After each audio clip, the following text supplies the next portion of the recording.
어제 대한민국 헌정사에서 세 번째 대통령 탄핵이라는 중대한 사안이 발생했습니다. 이러한 어수선한 상황 속에서 나라가 속히 정돈되고 회복되길 간절히 소망합니다. 그리스도인인 우리는 더욱 하나님의 사랑과 그 평안을 구하며 대한민국을 향한 하나님의 긍휼하심과 하나님의 회복의 손길을 간절히 구해야겠습니다. 오늘 이 자리에도 주님의 따스한 사랑과 큰 기쁨의 소식이 가득하길 소망합니다. 몇 해 전 자카르타에서 사역할 때의 일입니다. 그해 대림절 기간에 설교하면서 이번 성탄절에는 자녀들에게 성탄 선물을 하지 맙시다, 이렇게 설교했다가 아이들의 원성을 들었던 적이 있습니다. 요즘 아이들 선물을 너무 많이 받아서 선물의 귀중함을 잘 몰라요. 또 성탄의 진정한 선물이신 예수님을 제대로 알아야 한다, 그런 취지에서 했던 설교였습니다. 성탄의 선물이신 예수님을 이미 다 받았는데 또 무슨 선물이 더 필요하냐? 이랬더니 아이들의 볼멘 소리가 구석구석에서 튀어나오는 거예요. 물론 선물을 안 준 가정은 없더군요. 모든 가정이 다 아이들에게 선물을 줬는데 저의 의도는 아이들이 자신이 받은 선물 때문에 진짜 선물이신 우리 아기 예수님을 알지 못하게 되면 어쩌나, 이런 이유였는데 저보다 우리 성도들이 더 현명하더군요. 부모들이 아이들에게 설명을 잘 해주면서 성탄 선물을 주었다 그럽니다. 여러분, 성탄을 의미하는 여러 가지 키워드가 있죠. 방금 말씀드린 것처럼 선물이라는 단어도 그 중에 하나입니다. 예수님은 온 인류의 구원을 위해 하나님께서 우리에게 내려주신 선물입니다. 또 다른 성탄의 의미를 가진 키워드가 있습니다. 예수님의 탄생을 기록한 마태복음을 보게 되면 성탄의 키워드를 임마누엘이라고 말하고 있습니다. 임마누엘, 하나님이 우리와 함께 하신다. 하나님이 우리와 함께 하신다라고 하는 그 사실을 보여주기 위해 예수님을 이 땅에 보내셨다. 마태복음은 임마누엘이라고 하는 키워드로 성탄을 설명합니다. 그렇다면 예수님의 탄생을 기록한 또 다른 복음서, 오늘 우리가 읽은 이 누가복음은 어떤 키워드로 성탄을 소개하고 있을까요? 바로 기쁨이라고 하는 단어로 이 성탄을 소개하고 있습니다. 천사 가브리엘이 마리아를 찾아가서 했던 첫 마디가 바로 기뻐하라, 이 말이었습니다. 물론 우리 한글 성경에는 평안하라 이렇게 번역되어 있지만 헬라어 원문을 보면 기뻐하라 라고 하는 뜻을 가진 카이로라고 하는 단어를 사용하고 있습니다. 또 마리아가 유대 산골에 살고 있던 친척 엘리사벳을 찾아갔을 때에 엘리사벳의 태중에 있던 요한도 기뻐 뛰놀았다, 이렇게 누가복음에 기록하고 있습니다. 그리고 오늘 읽은 본문을 보면 천사들이 들에서 양을 치던 목자들에게 나타났죠. 그리고 목자들에게 이렇게 말합니다. 보라, 내가 온 백성에게 미칠 큰 기쁨의 좋은 소식을 너희에게 전하노라, 이렇게 말합니다. 이처럼 누가복음에 나오는 예수님 탄생 이야기의 핵심 단어는 기쁨입니다. 여러분, 이 기쁨은 잠시 스쳐 지나가는 재미, 즐거움, 그런 게 아닙니다. 하나님의 아들이 오심으로 생겨난 새로운 시대의 기쁨, 우리의 삶을 뒤바꾸는 진정한 희망의 기쁨, 이 기쁨입니다. 그런데 당시 많은 사람들은 그 어디에서도 기쁨을 찾지 못했습니다. 오늘 본문에 등장하는 목자들을 한번 볼까요? 당시 목자들을 비롯해서 동물을 상대하는 직업은 부정한 직업이다, 이런 생각을 갖고 있었습니다. 목자들, 당나귀 몰입꾼, 낙타 몰입꾼, 또 동물의 가죽을 가공하는 피장이, 이들을 모두 부정한 사람으로 취급했습니다. 왜 그러냐? 구약 성경 때문이죠. 구약의 율법의 영향으로 동물을 죽이고 그 피를 만지기 때문에 동물을 상대하는 직업은 부정하다, 많은 사람들이 그렇게 여겼습니다. 그리고 당시 랍비 문헌을 보니까요, 대부분의 목자들은 파렴치하고 도벽이 심한 사람들이다, 이렇게 기록해 놓았습니다. 어떤 목자들은 양들을 남의 밭으로 몰고 가서 그 밭을 완전히 밟아서 어지럽히기도 하고, 양들이 막 자라기 시작한 그 식물들을 죄다 다 먹어버리게 그냥 내버려 두는 거예요. 그랬던 일들이 많았다, 기록되어 있습니다. 또 어떤 목자들은 가축에게서 나오는 생산품을 몰래 뒤로 빼돌리기도 했답니다. 그래서 랍비들이 말하기를 목자들에게 양모나 우유나 새끼 염소를 구입하지 말라, 구입 금지 명령까지 내렸다고 하더군요. 그러니 당시에 누가 목자가 되려고 했겠습니까? 이런 취급을 받고 누가 목자가 되려고 했겠습니까? 아마도 아무것도 가질 게 없는 사람, 가난한 사람들, 떠돌이들, 한마디로 사회적 지위가 낮은 사람들이 목자가 되었던 거지요. 거기다 그 양이나 염소 자기 게 아닙니다. 주인은 따로 있지요.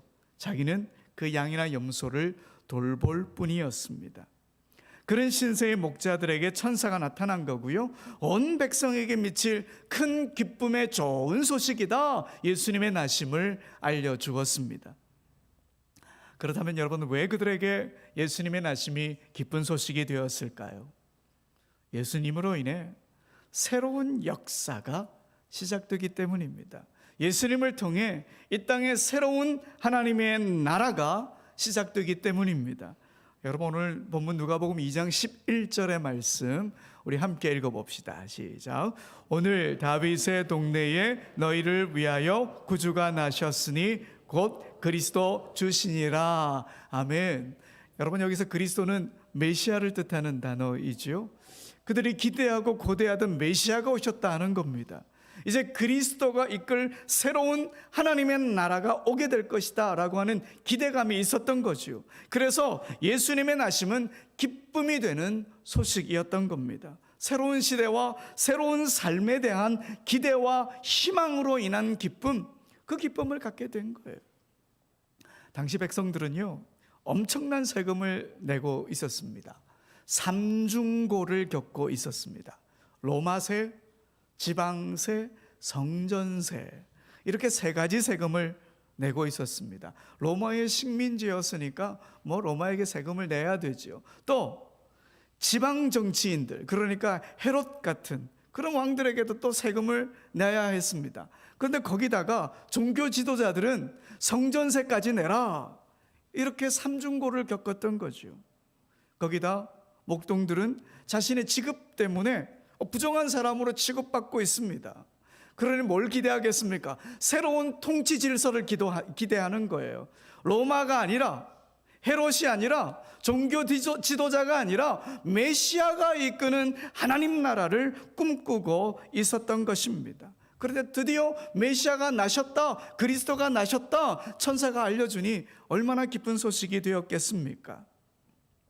그러면 여러분, 예수님의 나심이 이런 유대의 정치 질서에만 영향을 끼쳤을까요? 아닙니다. 그들의 삶의 문제도 달라질 것이라는 기대와 희망을 갖고 있었습니다. 메시아가 오시면 유대의 정치뿐만 아니라 나의 개인의 삶도, 내 삶도 충분히 바뀔 수 있다, 이런 기대와 소망을 가졌습니다. 새로운 삶을 꿈꾸었던 거죠. 그러니 메시아가 오신다, 정말 기쁜 소식이 되었던 겁니다. 여러분, 예수님이 이 땅에 오신 후 예수님을 만난 사람들을 보십시오. 누구 하나 새롭게 변하지 않은 사람이 없습니다. 모두 다 새로움을 경험했고 새로운 삶을 살아갔습니다. 그러니 예수님이 이 땅에 오심 정말 기쁜 소식이지요. 베드로는 예수님을 만나 예수님의 제자가 되었고 새로운 삶을 살았습니다. 그의 삶의 목표가 달라진 거예요. 인생 전체의 방향이 바뀐 거예요. 이전에는 물고기를 잡아서 배불리 먹고 사는 게 그의 인생 최고의 목표였다면 이제 예수님으로 인해 하나님의 사람으로, 예수님의 제자로, 그리스도인으로 복음을 위해 살아가는 새로운 삶으로 바뀐 거지요. 또 예수님을 만나 눈을 뜨게 된 여리고의 소경 바디메오를 보십시오. 예수님을 만난 그날은 생애 최고로 기쁜 날이었습니다. 보지 못하던 옛 시대는 지나가고 이제 눈으로 보는 새로운 세계가 열렸으니까요. 그것도 자기 눈이 아니에요. 이제 주님의 눈으로 세상을 바라보는 그런 세계가 열린 거예요. 예수님과 함께하는 새로운 세계가 시작된 거죠. 그러니 정말 기쁨이 가득했던 겁니다. 또 12년 동안 혈류증이라고 하는 병을 앓던 여인을 한번 보십시오. 다른 사람과 접촉하면 안 되니 숨죽이며 살았습니다. 병을 낫게 해달라고 안 찾아가 본 의원이 없습니다. 하지만 가진 돈 모두 다 써버렸습니다. 기댈 곳이 없는 여인이었죠. 그런데 그 여인도 예수님을 만나 병고침을 받았습니다. 생애 최고의 날, 정말 기쁨이 가득한 날이었습니다. 병을 고침받았다는 것으로만 기쁜 게 아니라 이제 예수님과 함께 살아가는 새로운 시대가 열렸다, 이것에 대한 기쁨이었죠. 여러분, 이처럼 예수님을 만난 사람들은 모두 새로운 시대, 하나님 나라의 질서 속으로 초대받았습니다. 베드로는 목표가 변했고요. 바디메오는 세계를 바라보는 눈이 열렸고요. 혈루증 여인은 삶의 근본적인 회복을 경험했습니다. 이것이 예수님이 가져오신 기쁨의 실체입니다. 청년 때 인상 깊게 들었던 설교가 있습니다. 지금은 은퇴하신 목사님이신데 그 목사님이 그러세요. 현대인들은 기쁨이라는 것보다 재미를 따라 살아가는 것 같다, 그렇게 설교하세요. 그러시면서 재미에 목숨 걸지 말고 기쁨에 목숨을 걸어라, 그렇게 말씀하세요. 여러분, 재미는 한순간이지만 기쁨은 영원합니다. 세상의 이례적인 즐거움, 쾌락을 위해 살지 말고 영원한 기쁨이 되시는 예수 그리스도와 함께 살아가라, 그런 의미의 설교였습니다. 큰 도전을 받았습니다.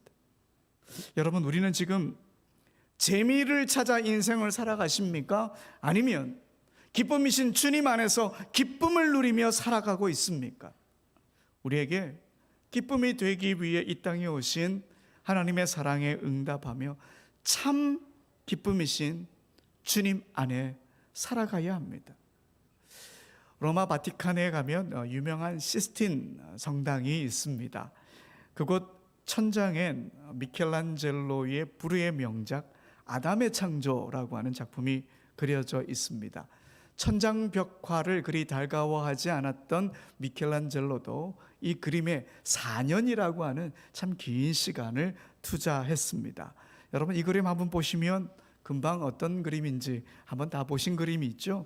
하나님이 매우 기운차게 아담 쪽으로 몸을 쫙 뻗고 있습니다. 하나님은 최대한 아담에게 가까이 다가가기 위해 온 몸을 아담 쪽으로 비틀어 돌려가지고 아담을 쳐다보며 팔을 쭉 뻗고 손가락까지 쭉 내밀고 계십니다. 미켈란젤로는 하나님께서 자신이 창조한 인간을 만나기 위해서 처절할 정도로 손을 내밀고 계신다, 이걸 보여주고 있는 것 같아요. 근데 여러분, 그림을 한 번 더 볼까요? 아담의 모습을 한번 보십시오. 아담의 모습은 어떻습니까? 하나님은 다가가고 있는데 아담은 몸을 뒤로 이렇게 빼고 있는 듯해 보이지 않습니까? 하나님의 쫙 뻗은 손가락에 비해 아담의 손가락은 살짝 구부려져 있습니다. 그리고 그 손끝이 하나님께 닿아 있지 않습니다. 또 그의 시선, 이 그림을 아주 세밀하게 관찰했던 전문가들은 이 아담의 시선이 하나님을 향하고 있지 않다고 합니다. 하나님의 왼팔에 안겨 있는 하와에게로 향하고 있다, 이렇게 말합니다.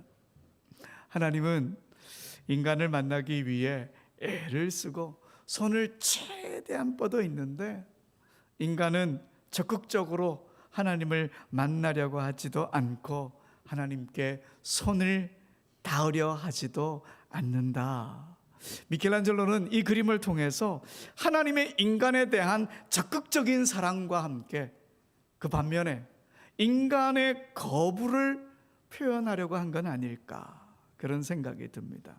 여러분, 하나님의 손에 닿기만 하면 인간은 완전히 새로운 삶을 경험하게 되고 기쁨을 얻게 됩니다. 그런데 지금 우리의 모습이 마치 미켈란젤로 천장벽화에 등장하는 아담의 모습은 아닌지 우리 자신을 돌아보아야 합니다. 우리가 하나님의 적극적인 손길을 외면한다면 진정한 기쁨, 곧 예수님 안에서 누릴 수 있는 영원한 기쁨, 그 기쁨을 놓쳐버린다니까요. 하나님의 손끝에 닿는 순간 우리의 삶은 새로운 기쁨의 세계로 나아갈 수 있습니다. 이번 성탄에 예수님께로 한 걸음 더 우리가 나아갔으면 좋겠습니다. 그래서 하나님이 베푸시는 기쁨을 한 번 더 마음껏 누리게 되길 소망합니다. 그런데 여러분, 우리 일상을 돌아보면 마냥 기쁜 일만 일어나는 게 아니죠. 예수님을 믿고 기쁨이 우리에게 분명히 있는데 일상을 살다 보면 기쁜 마음만 드는 게 아니에요. 슬픈 날을 만나기도 하고 힘겨운 날도 있고 모든 걸 다 내려놓고 싶은 날도 있습니다. 그렇다면 주님이 우리에게 기쁨으로 오셨다, 이것이 우리 일상에서는 어떤 의미가 있느냐 하는 것입니다. 여러분, 이 문제를 위해 오늘 본문의 한 장면을 살펴보아야 합니다. 12절을 보시면 아기 예수님께서 강보에 쌓여 어디에 뉘어져 있었다고요? 구유에 뉘어져 있습니다. 여러분, 구유, 쉽게 말하면 여물통이잖아요. 이 구유라고 하는 말은 당시 이스라엘 사람들이 잘 알고 있던 이미지입니다. 이사야 선지자가 이 구유에 대한 이야기를 통해서 이스라엘을 질책했던 적이 있었기 때문입니다. 이사야 1장 3절에 보면 소는 그 임자를 알고 나귀는 그 주인의 구유를 알건만은 이스라엘은 알지 못하고 나의 백성은 깨닫지 못하는도다 하셨도다. 이사야서를 딱 펴자마자 등장하는 하나님의 안타까운 마음입니다. 이스라엘 백성들은 자신들의 주인 되시는 하나님을 전혀 알지 못한다는 거예요. 자신들이 매일 먹는 음식이 하나님이 주시는 풍성함으로 인한 것인데 그걸 깨닫지 못한다는 거예요. 소는 그 주인을 알고 나귀도 자신에게 먹이가 있는 그 여물통을 채워주는 주인을 아는데 인간은, 이스라엘은 그 사실을 깨닫지 못한다는 거예요. 그래서 구유에 대한 이미지가 이스라엘 백성들에게는 이미 알고 있는 그런 이미지였다. 그렇지만 지금 아기 예수님이 그 구유에 누워 계신 거예요. 뭘 의미할까요? 이 장면은 갓 태어난 메시아가 그 구유의 임자가 다름 아닌 하나님이시다, 이 사실을 알려주고 있는 거예요. 비어있는 구유가 아니라 메시아가 누워있는 구유이기 때문에 이 구유 누구 거냐? 하나님 거다. 그러면 먹이시는 분은 누구냐? 하나님이시다. 내 인생의 주인은 누구냐? 하나님이시다. 이 장면을 보여주는 것이 바로 구유인 것이지요. 갓 태어난 아기가 강보에 쌓여 있는 게 당연한 거고 눕힐 곳이 없으니까 구유에 눕혔겠지, 대수롭지 않게 생각할 수도 있겠지만 이 장면은 구유에 누이신 메시아는 하나님의 아들이다, 이 구유의 진짜 주인은 하나님이시다, 이걸 보여주면서 우리 인생의 주인 또한 하나님인 것을 기억하라는 겁니다. 여러분, 하나님께서 강보에 쌓여 구유에 누워있는 아기로 이 세상에 찾아오신 이유는 우리로 하여금 우리 인생의 주인이 누구인지, 하나님이 누구인지를 분명히 깨닫게 하기 위해서입니다. 우리의 생명과 기쁨의 주인이 돈이 아니다, 출세나 권력이 아니다, 바로 하나님이다, 이걸 깨닫기를 하나님은 원하십니다. 하나님은 당신의 사랑 때문에 참지 못하고 우리처럼 육신을 입고 이 세상에 찾아오셨습니다. 하나님은 오늘도 우리가 하나님을 애타는 마음으로 그 하나님께서 우리를 기다리고 계십니다. 그 한없는 사랑을 받아들이고 우리의 삶이 새로워지길 간절히 원하십니다.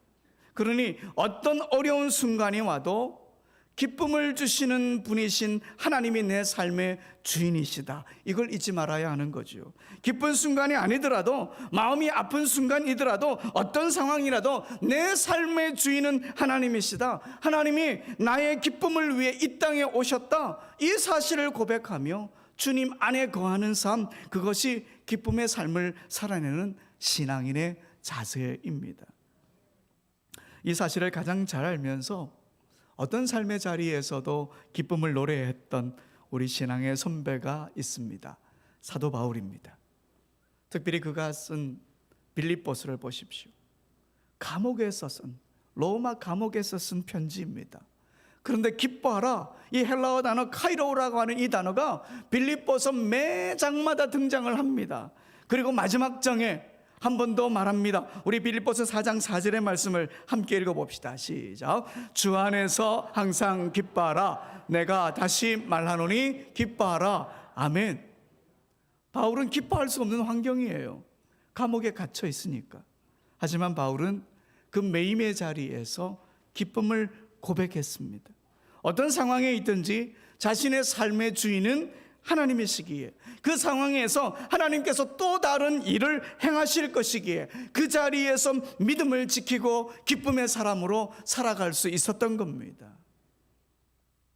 지난 2023년 작년이죠, 출판된 책 중에서 에세이 부문에서 베스트셀러가 된 책이 있습니다. 김수현 작가의 기분이 태도가 되지 말자라고 하는 책입니다. 책 제목에서도 이 책이 어떤 내용인지 금방 아시겠죠? 감정의 기분에 휘둘리지 말자, 이 말입니다. 기분이나 감정은 발생하는 것이죠.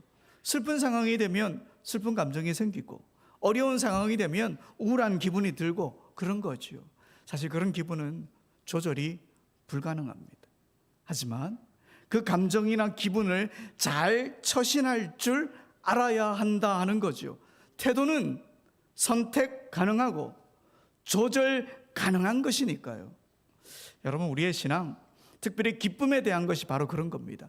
전혀 기뻐할 수 없는 상황이라고 할지라도 우리 인생의 주인 되시는 하나님, 우리 인생을 가장 선한 길로 인도하시는 하나님, 그 하나님 안에 내가 거하고 있다는 그 믿음으로 인해 우리가 그 감정에 휘둘리지 말아야 하는 거예요. 슬퍼할 수 있어요. 아파할 수 있어요. 우울할 수 있지요. 하지만 그 자리에서 우리에게 기쁨으로 오신 예수 그리스도를 기억해야 합니다. 그 자리에서 예수 그리스도를 우리에게 보내신 하나님의 사랑을 믿어야 합니다. 그 자리에서 또 다른 일을 행하실 하나님을 기대해야 합니다. 그 자리에서 기쁨을 주실 우리 인생의 주인 되신 하나님을 확신해야 합니다. 여러분, 어쩌면 우리는 사도 바울처럼 감옥에 갇혀 있는 건지도 모르겠습니다.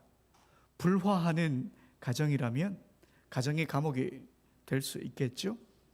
경제적인 문제 때문에 너무 힘겨워하면 그 또한 감옥이 될 수 있습니다. 하기 싫은 일을 억지로 하는 직장에 다닌다면 그 직장 또한 감옥이 될 수 있죠.